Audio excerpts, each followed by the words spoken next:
দেবাদিদেব মহাদেবের আরাধনায় ব্রতী হয়েছে বীরভূমের বক্রেশ্বর ধাম। জ্যোতিষ মতে শ্রাবণ মাস খুবই শুভ। এই মাসে শিবের আরাধনা অত্যন্ত শুভ বলে মনে করা হয়। অনেকেই এই মাসে শিব ও মা পার্বতীর আরাধনায় নিজেদের লিপ্ত রাখেন। দেবাদিদেব মহাদেবকে তুষ্ট রাখতে গুড়, ছোলা, বেলপাতা, ধূত্র দিয়ে প্রসন্ন রাখেন। সেই শ্রাবণ মাসের সোমবারগুলিকে খুবই শুভ বলে মনে করা হয়। 2024 সালে শ্রাবণ মাসে সোমবার কটি রয়েছে? 2024 সোমবার শ্রাবণ মাসে মোট 5টি সোমবার পড়ছে। শ্রাবণের প্রথম সোমবার 22 জুলাই পড়ছে। 29 জুলাই দ্বিতীয় সোমবার পড়ছে শ্রাবণ মাসের। তৃতীয় সোমবার পড়ছে 5 অগস্ট। শ্রাবণ মাসের চতুর্থ সোমবার 12 অগস্ট। এরপর শ্রাবণ মাসের পঞ্চম ও শেষ সোমবার 19 অগস্ট। গ্রিক পঞ্জিকা অনুসারে শ্রাবণ এই বছর 29 দিন থাকবে। শ্রাবণ ঘিরে পৌরাণিক কাহিনী। সমুদ্র মন্থনে যখন দেবতারা এবং অসুরেরা অমৃত বা অমরত্বের সন্ধান করতে একত্রিত হয়েছিলেন, তখন সমুদ্র মন্থন করার সময় বহু জিনিস উঠে আসে সোনা, উঠে আসে পশু পক্ষী, উঠে আসেন ধনদেবী লক্ষ্মী, উঠে আসেন ধন্বন্তরী। এরপর আসে হালাহাল নামের বিষ, যা পান করে নেন দেবাদিদেব মহাদেব। তিনি নীলকণ্ঠ হয়ে যান। তারপর থেকেই দেবাদিদেব নীলকণ্ঠ নামেই পরিচিত হন। শ্রাবণ মাসে তাই মহিলারা দেবাদিদেবের আরাধনা করে থাকে। প্রতি বছরের মতো এবছরও দেখা যায় বীরভূমের বক্রেশ্বরে উপচে পড়া মানুষের ভিড়। সকল মা বোনেরা মন্দিরে সকাল থেকেই পুজো দিতে যান। আর আজ এই প্রথম সোমবার। এর পাশাপাশি কড়া নজরদারিতে রাখা হয়েছে গোটা মন্দির চত্বরকে।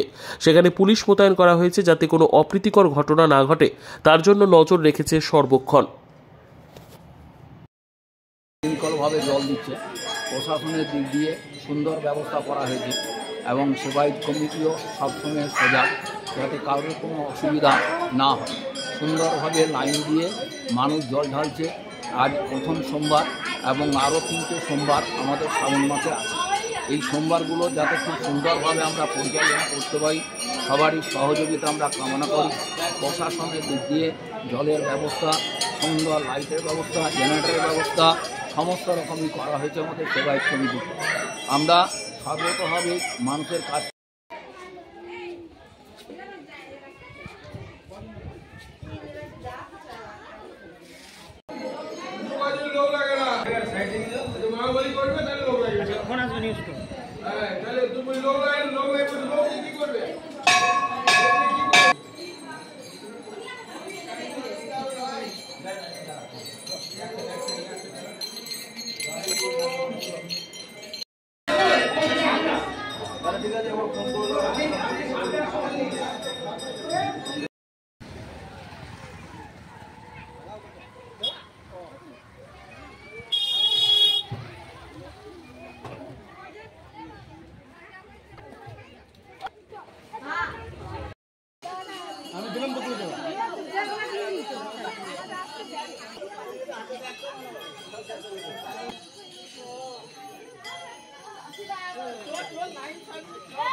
ডায়মন্ড হারবার থেকে।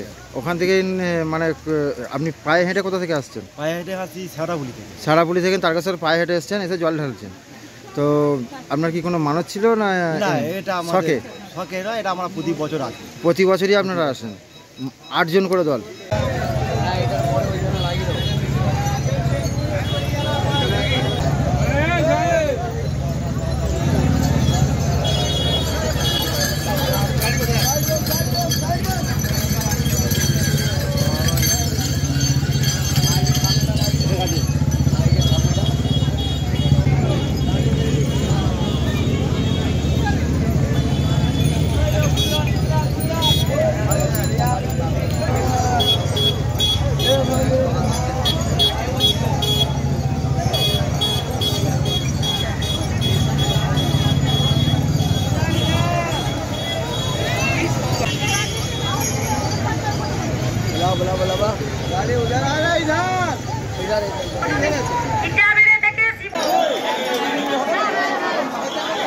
কেউ যদি কোথাও হারিয়ে নিয়ে থাকে বা কারো যদি কোনো জিনিস হারিয়ে থাকে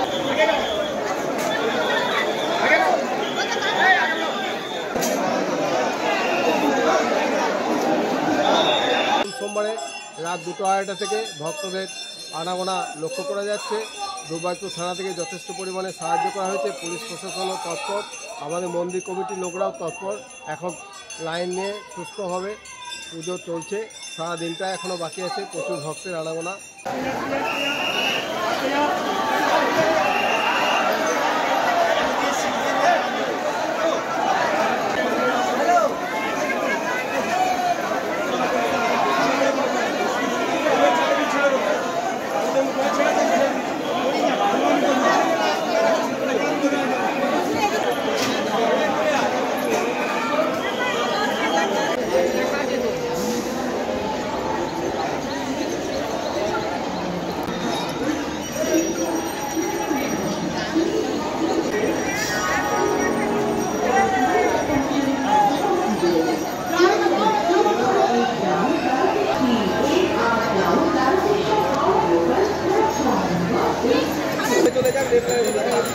চলে